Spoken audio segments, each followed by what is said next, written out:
Hi, Tine. Hi, Welcome Johan.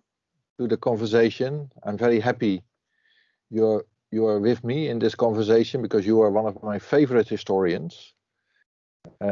Why? Because your work is interdisciplinary.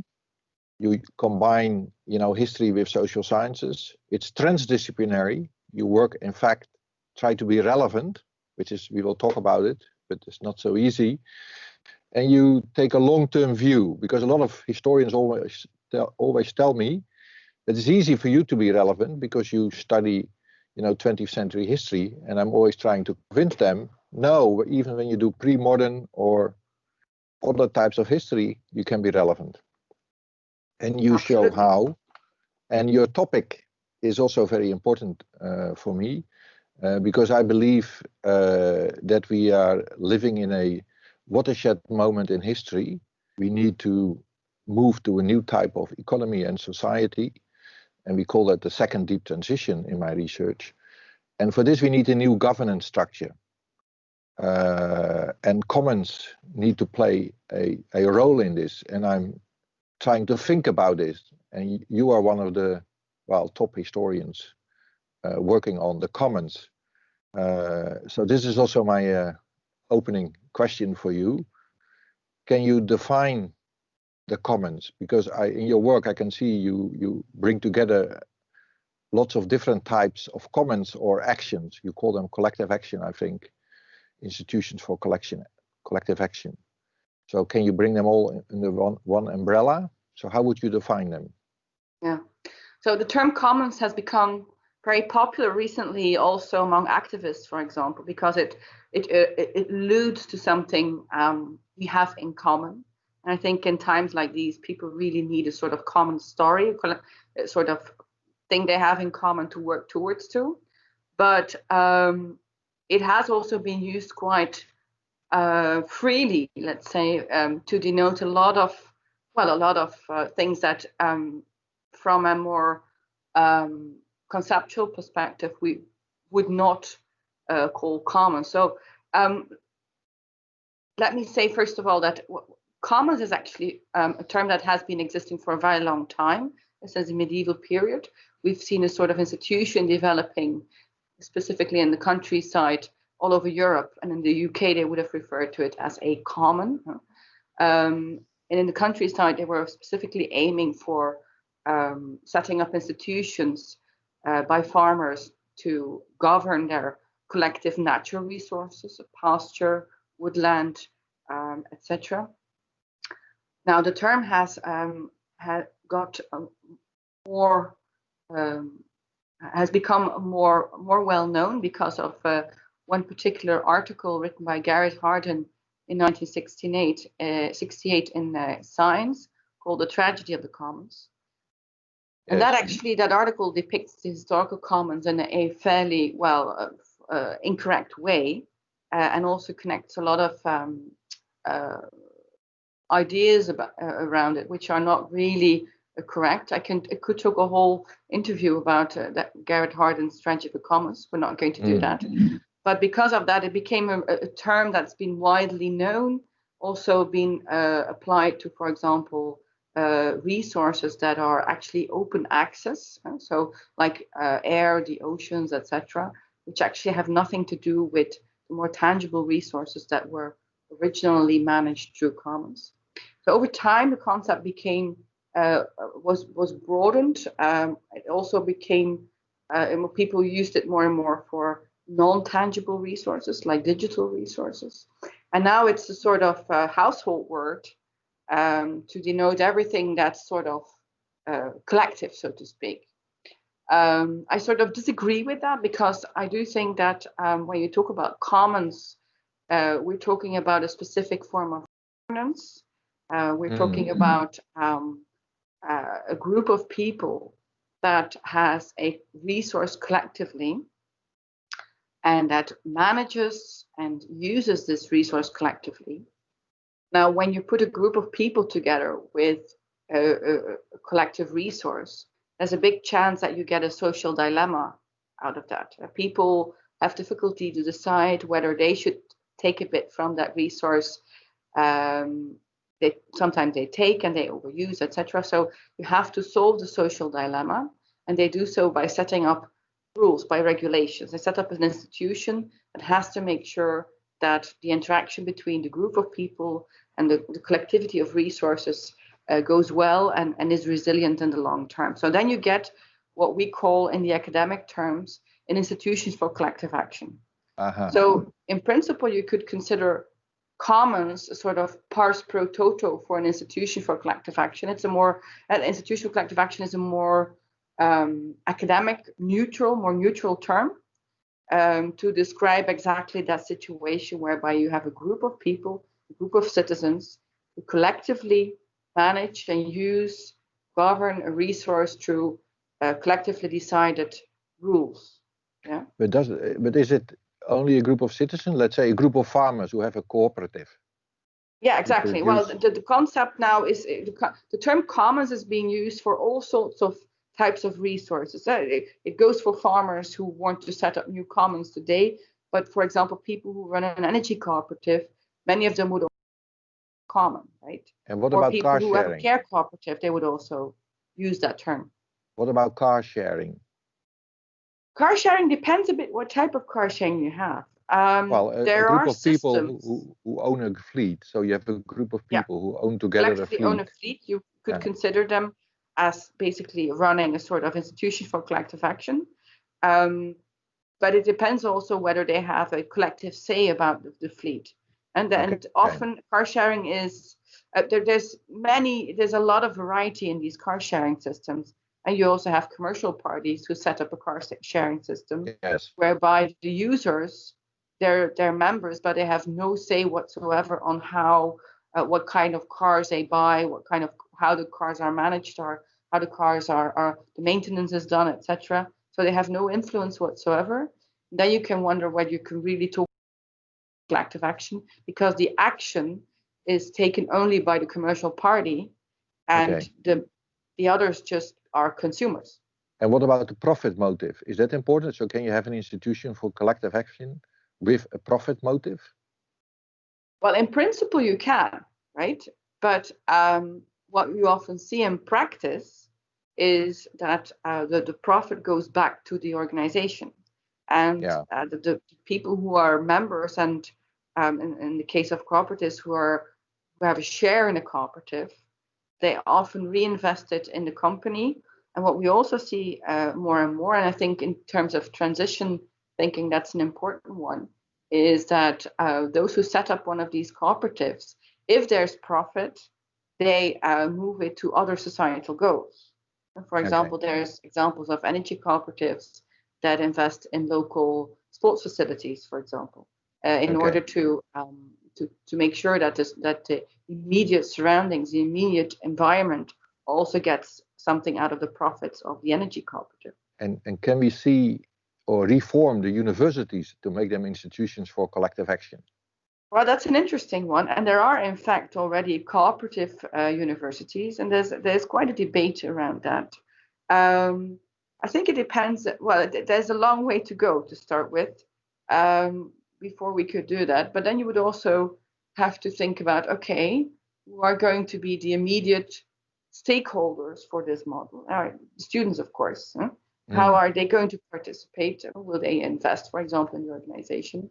But of course, also the employees, we as professors would be important stakeholders. So I think it would be a very interesting exercise to try to do that.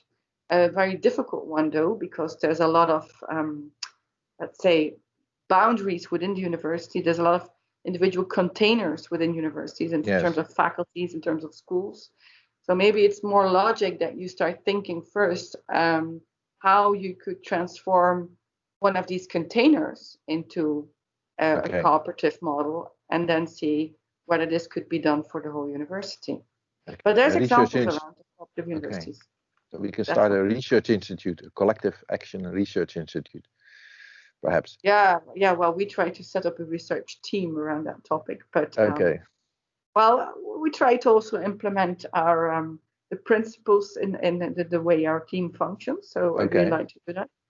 It's not always easy. I have another question about this definition, and then we, because so it's a system of rules, and there's enforcement mechanisms for collective action. In my work, I also look at the rules, but I see them as behavioral instructions, but also values and beliefs. Mm-hmm. When I read your work, the system of rules, are about access and about, how you organize the governance. But the rules you talk about, do they also relate to values and beliefs? And if so, how? Mm-hmm. Yeah, well, I do think so. In the model we use, we basically look at the underlying principles to achieve resilience, and connected to that are certain values. And I think it starts with people who set up an institution for collective action, they start from a perspective of creating utility for themselves. Yeah, so they want to collect energy, they want a sustainable food production, they want good care, etc. So they set up these organizations with a specific utility in mind that is related to often to their own situation at that moment or in the future. And sometimes they invest in something that only will happen in the future, for example, elderly care. Now, utility is sort of what binds together the group of people with the resources they have collectively. But there's also two other principles that are extremely important to make sure that this organization can be resilient in the long term.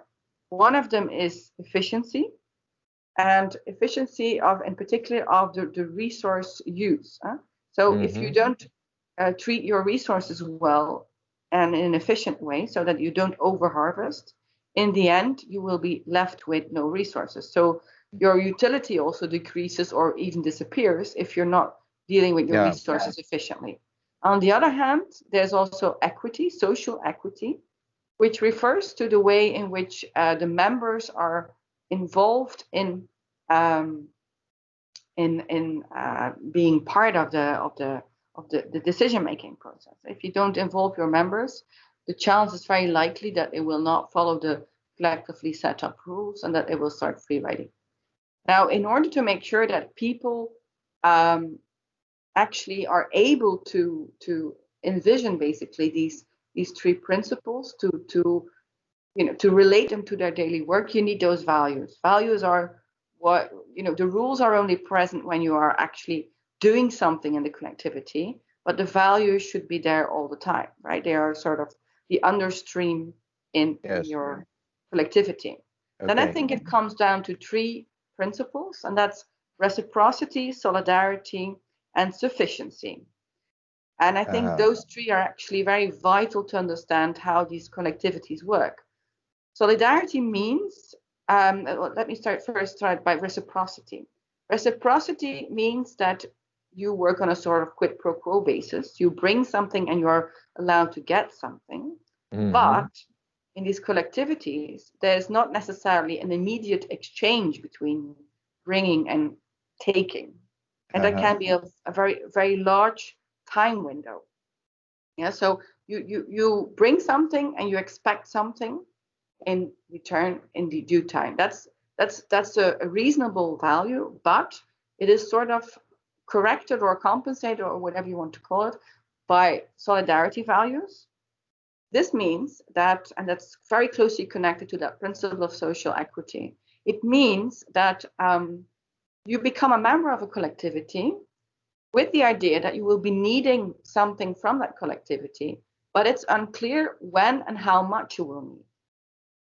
So there is not necessarily an equal exchange in that reciprocity relationship. It can also be, in terms of the amount of resources, an unequal exchange. A very nice example of that is the mutual insurance funds.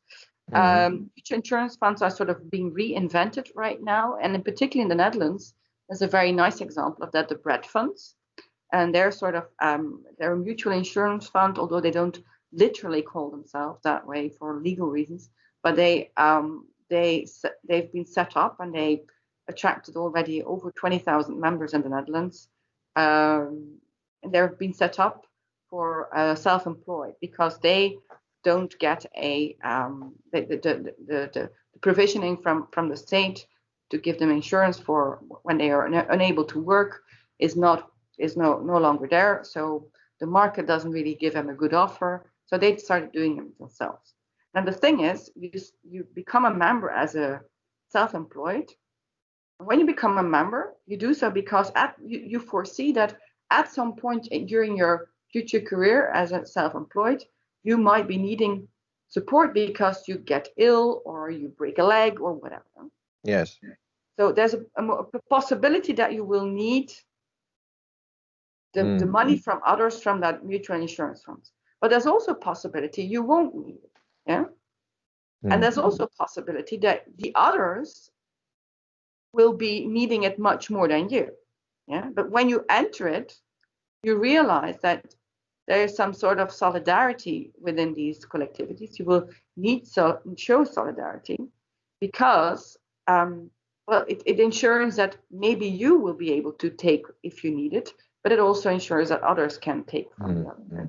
So there's not necessarily an equal exchange. It's not that everybody necessarily gets the same amount at the same point. The last value, I think, which is really important to understand this system, is about sufficiency. So efficiency is sort of countered by the value of sufficiency.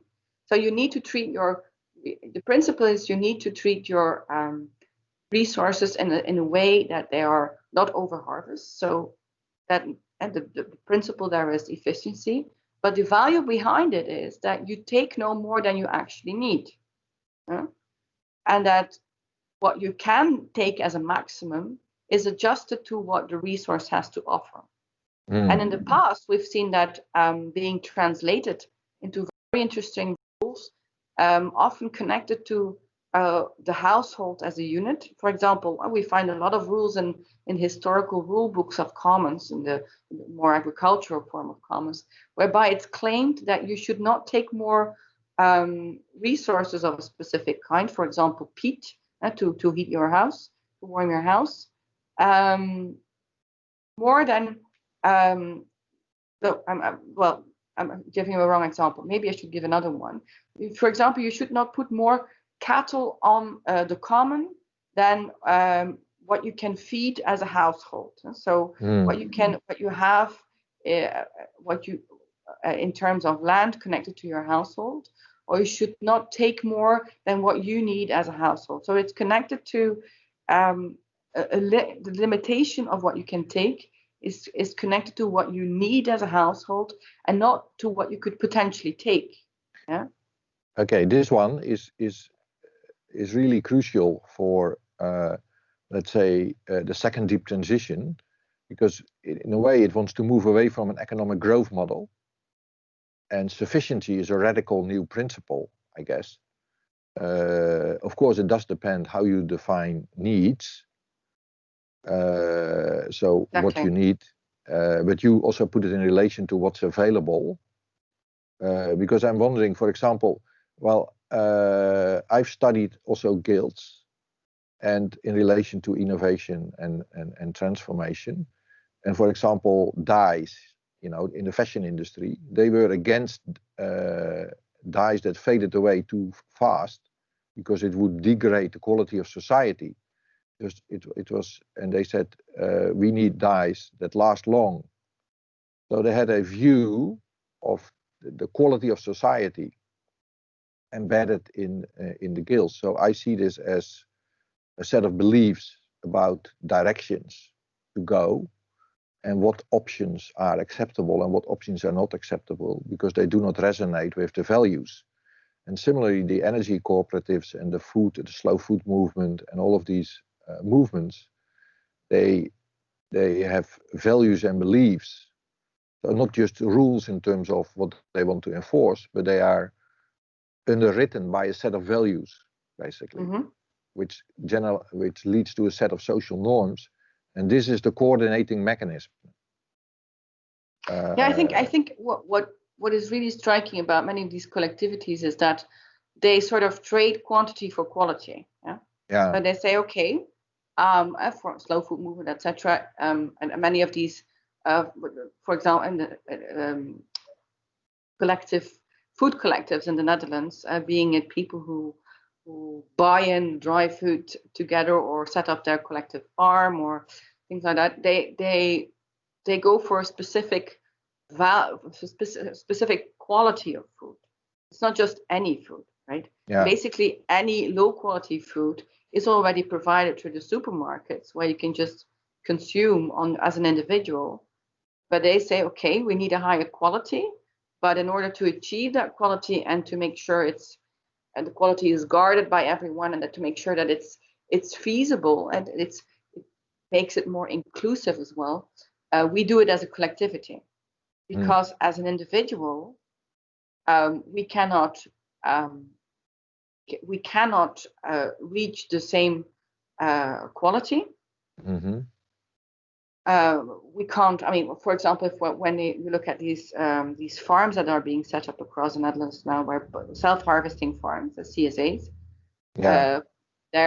they do this as a collectivity because it's the only way to bring in enough capital to set up to buy the land and to hire the farmer and to achieve a qualitative produce, that is varied enough so that you can have vegetables and fruit and meat, etc., from the farm. You cannot reach that quality, and especially not the variety in produce, if you do this on your own, unless you have a lot of capital and you set up your own farm and you say, I'm going to hire my farmers, but then you have your own company. And people don't want to invest that much time in it either. They don't want to be full-time farmer in order to be sure that they get that type of food they're looking for. Okay, can I ask you another question?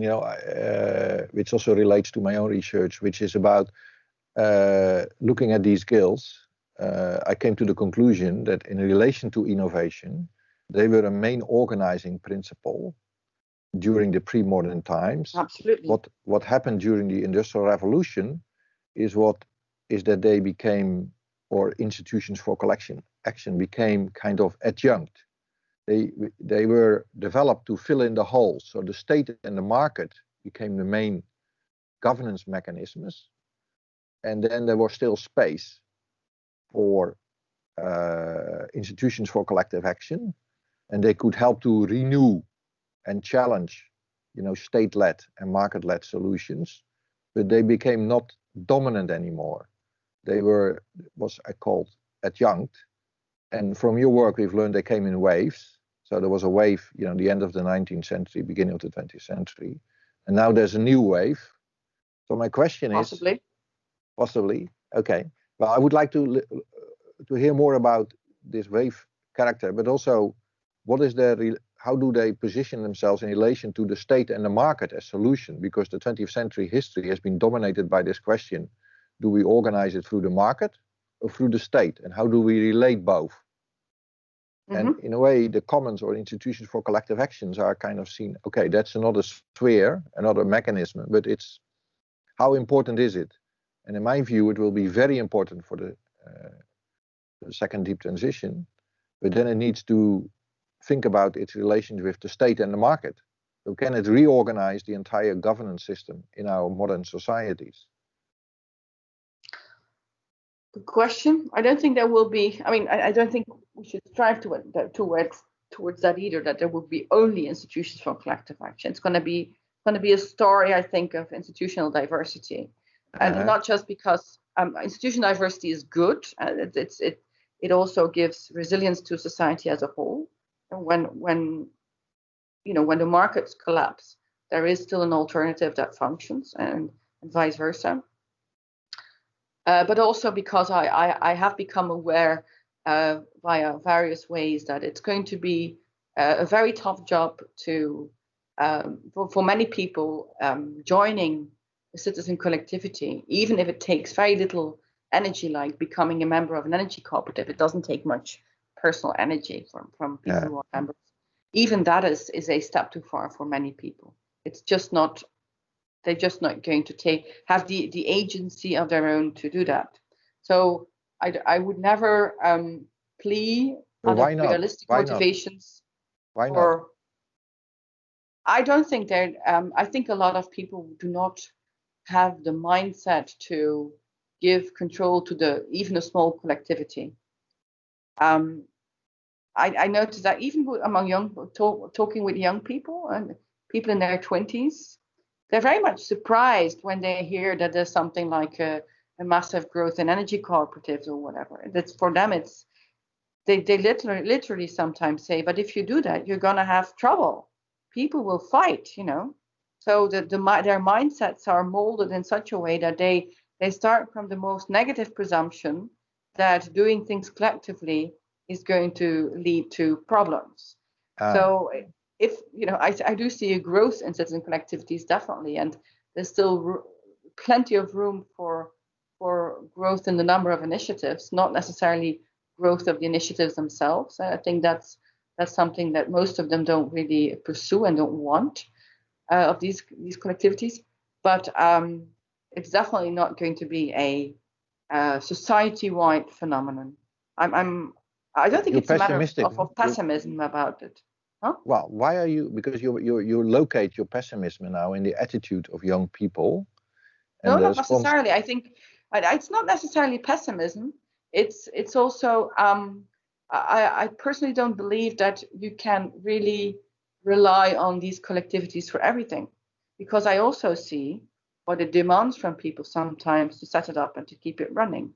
So I don't think it's going to work in every part of society for every product or whatever that we have that we need on a daily basis. Okay, what will its role? Because if you think about, we live in a watershed moment with all these crises looming, like the climate crisis, the biodiversity crisis we just heard about, the mass extinction of species, the inequality crisis.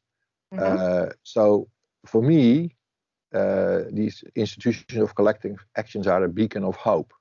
Yes, absolutely. Okay, how can they respond?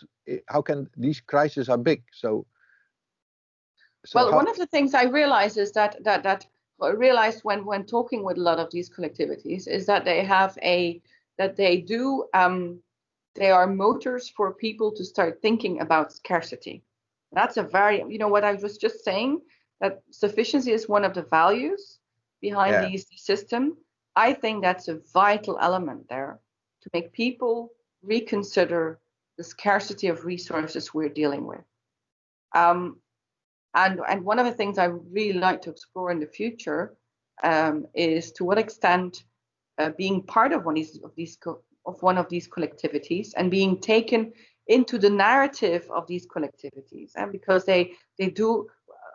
I've not encountered a collectivity that says we're setting this up because there's such an abundance. It's always about a scarcity of a resource. That's also their history in the past. That was all about the scarcity of pasture land and good pasture land. So how to try to manage that well.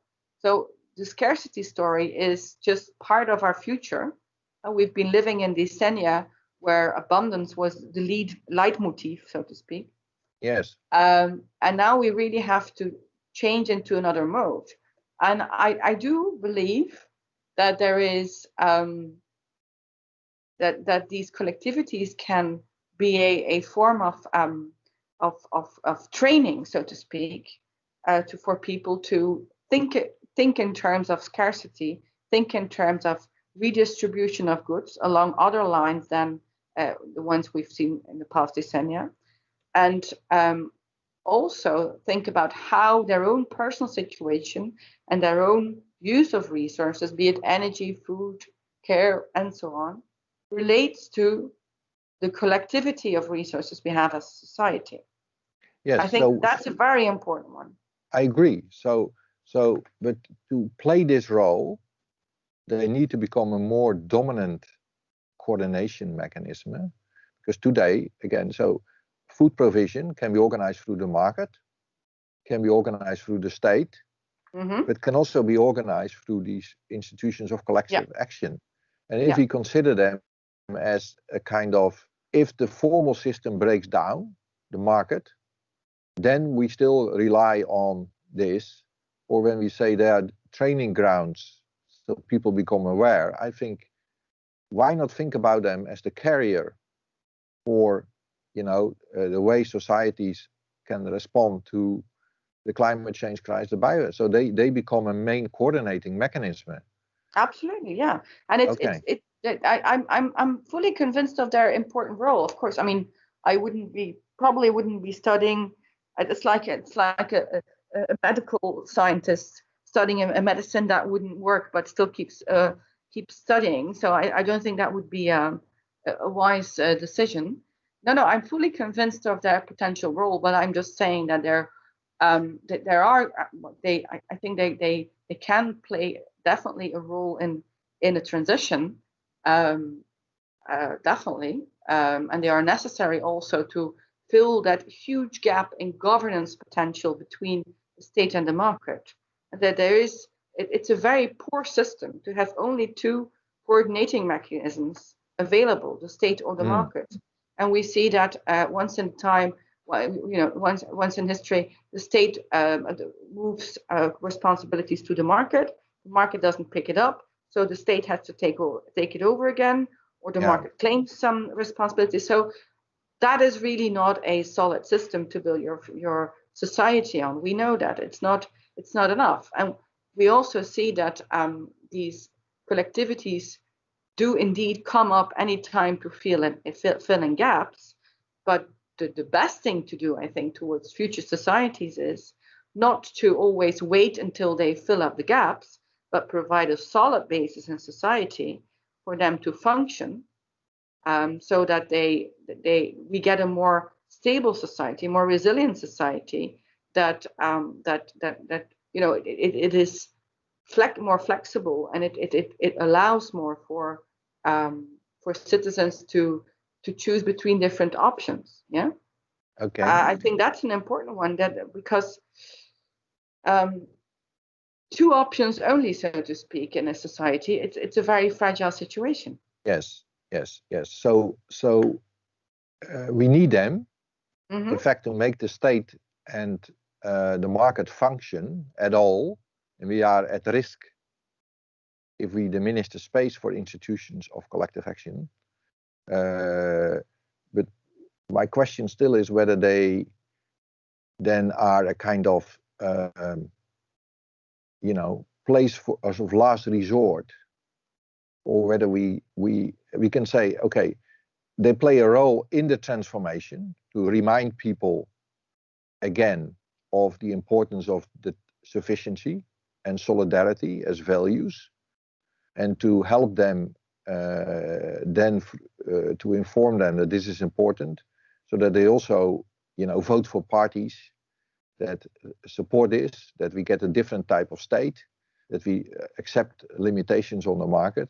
Or we can say, no, we will get to a new type of society where institutions of collective actions will, in fact, like they were in pre-modern times, become the dominant mode of organizing governance. So the state and the market have to be embedded in institutions of collective actions instead of the other way around. So it's a more radical vision of their potential. But it for some resources that we've come to rely on over the past 200 years, such as, for example, a good train network, such as, for example, water provision, they have grown above the local state, above the local level.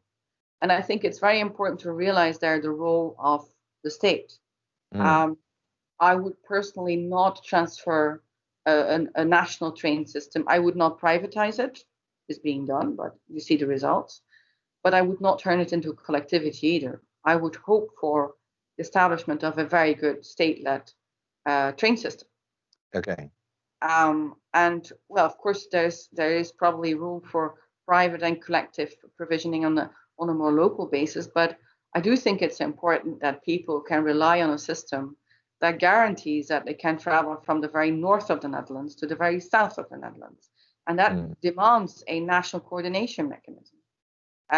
which apparently the market is not entirely able to provide either. So I think and for example, drink water provisioning, that's so important.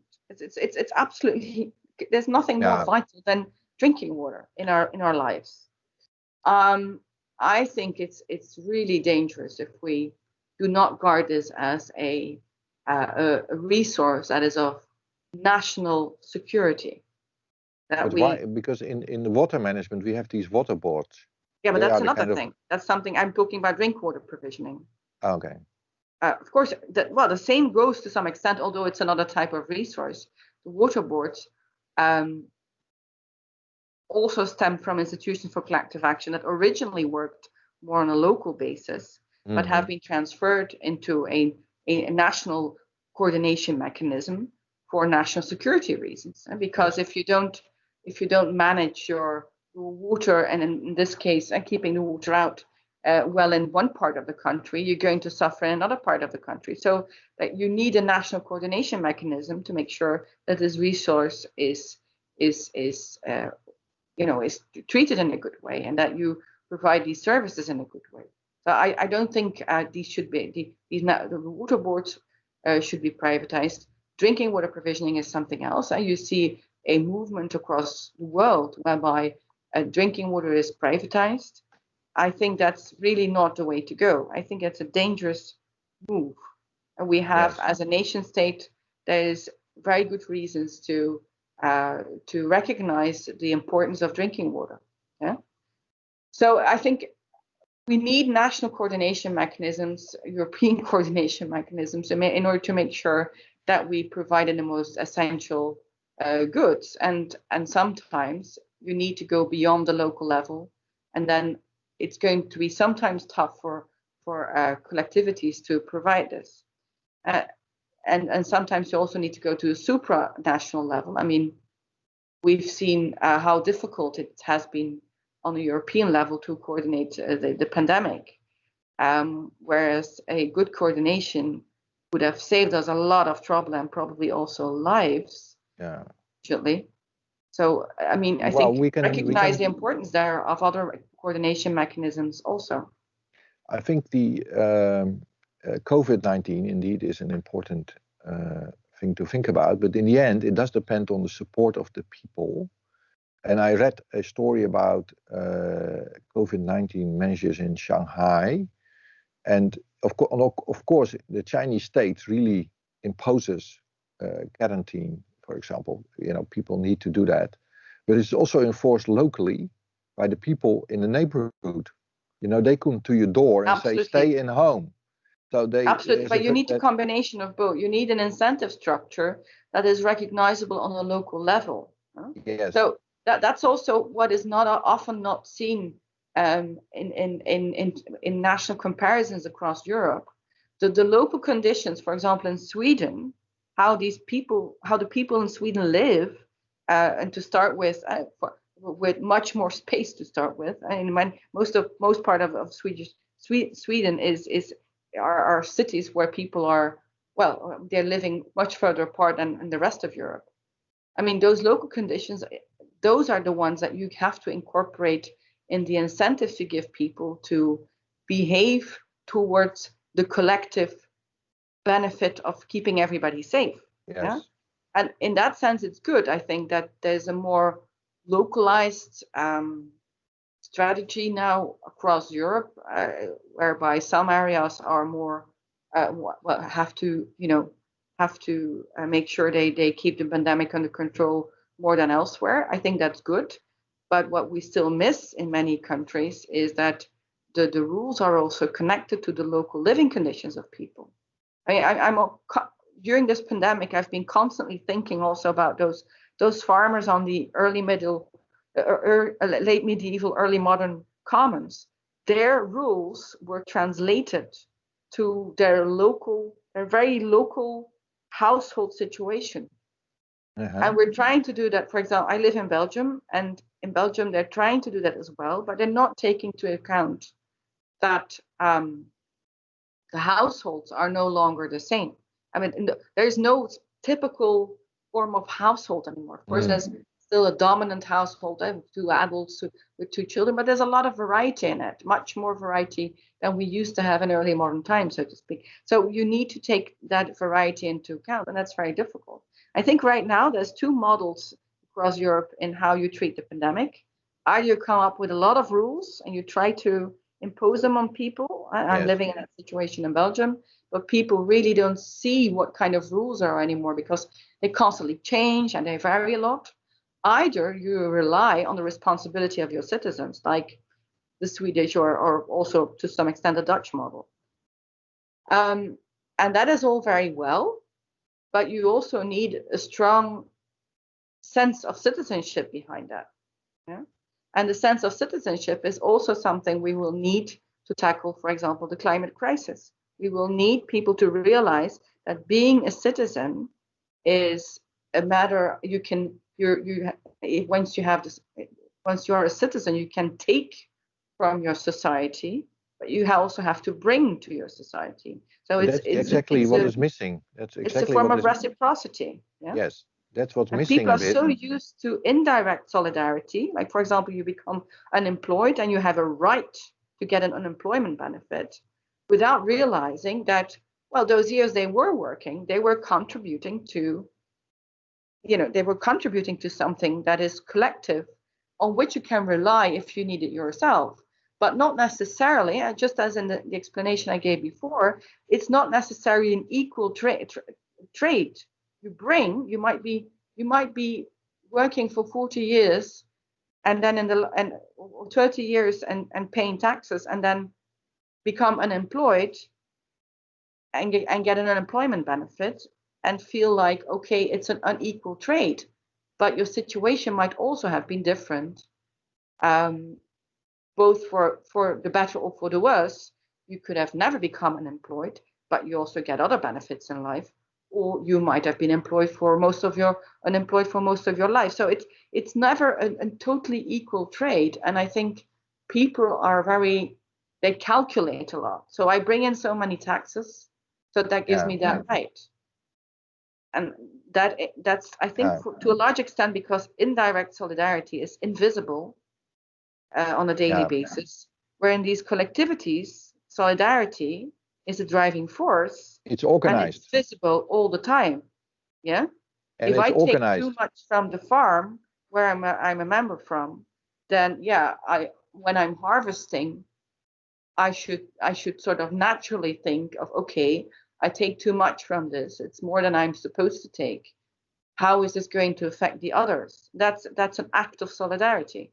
Okay, Tine, because we need to finish. Yeah.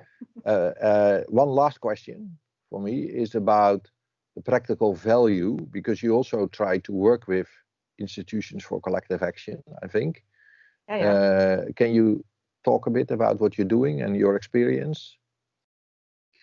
Yeah, it's something, basically, I think the way we are approaching it as a research team is probably going very far in the eyes of many scientists. And we really work together with citizen collectivities, and we try not to advise them. We're not consultants, but we try to help them to think about their future development on the basis of what we see as historians developing on a longitudinal basis. So we do have a lot of information on how these institutions for collective action have evolved over time.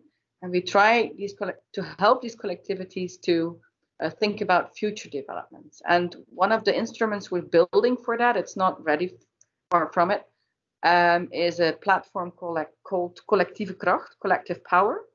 It's subsidized, amongst others, by the Ministry for Entrepreneurship. And what we're trying to do there is offer instruments that help these collectivities to work on several challenges.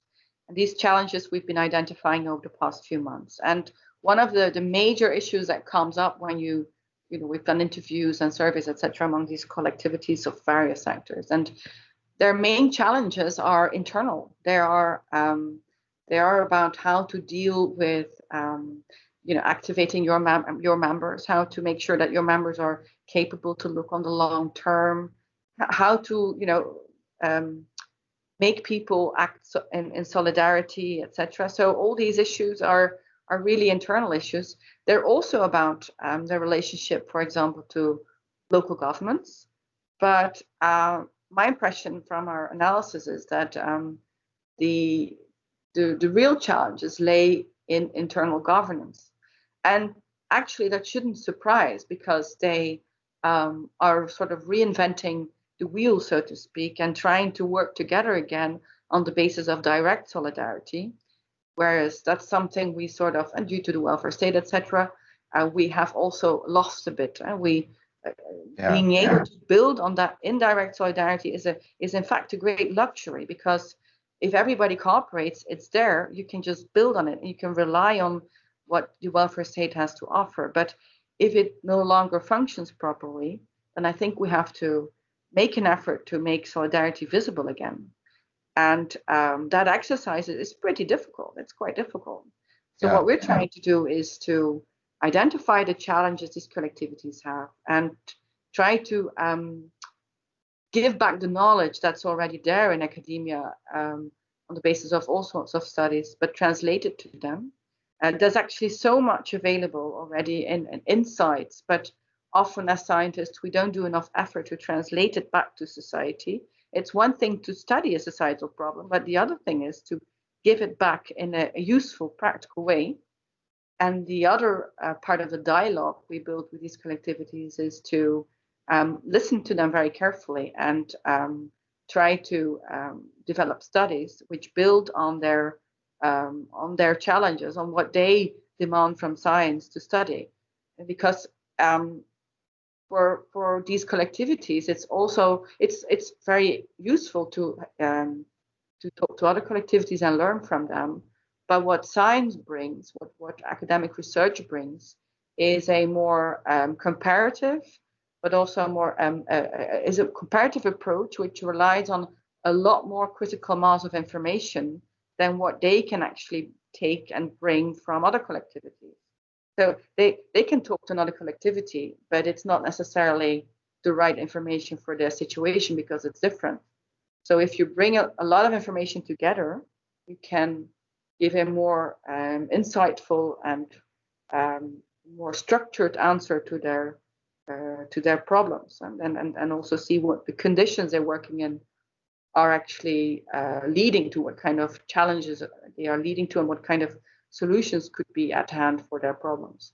So that's sort of the dialogue we're trying to build. It's very intensive, very time consuming, but very rewarding also, and it gives a lot of energy to see that we can actually mean something for people who are building these collectivities, and also thinking about how the transition to another society, what it should look like.